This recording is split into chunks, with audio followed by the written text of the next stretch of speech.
Hey guys, welcome to part 2 of my 2-part series, Writing and Balancing Chemical Equations. Last week we learned how to write them. Today we're going to be learning how to balance them. It's really not that hard, so let's get into today's video.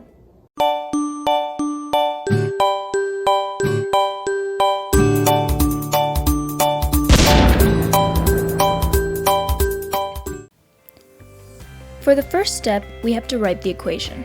Pretty simple, just identify the reactants and products, and then write them on the left and right side of the equation, respectively.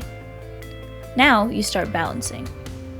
Balancing means you add different coefficients so that there's the same amount of each element on either side of the equation.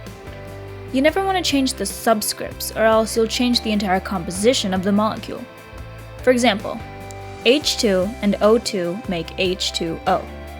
The hydrogen is already balanced, so you might be tempted to add a 2 in front of the oxygen, but that will make the product H2O2, a completely different substance. To balance equations, always look for the elements that are not balanced on both sides. In this case, it's oxygen. So we'll add a 2 in front of H2O, so there's 2 oxygen atoms on both sides of the equation. Now the hydrogen is unbalanced, however, so we have to fix this by adding a 2 in front of the H2. For the last step, let's check if it's balanced. There's 4 hydrogen atoms on the left and 4 on the right, so that's good. And there's 2 oxygen atoms on the left and 2 on the right. This is balanced. Let's do another example just to reaffirm what we've learned. KClO3 breaks into KCl and O2. There's more oxygen on the left side.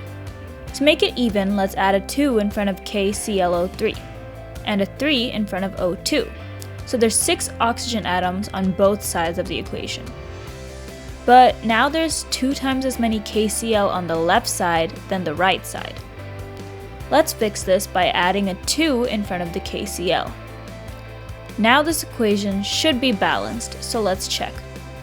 There's 2K on the left and 2K on the right. There's 2Cl on the left and 2Cl on the right. And finally, there's 6O on the left and 6 on the right. So this equation is balanced. Now I'm going to give you guys an unbalanced equation, and I want you to try and balance it on your own. I'll give you the answer in next week's video.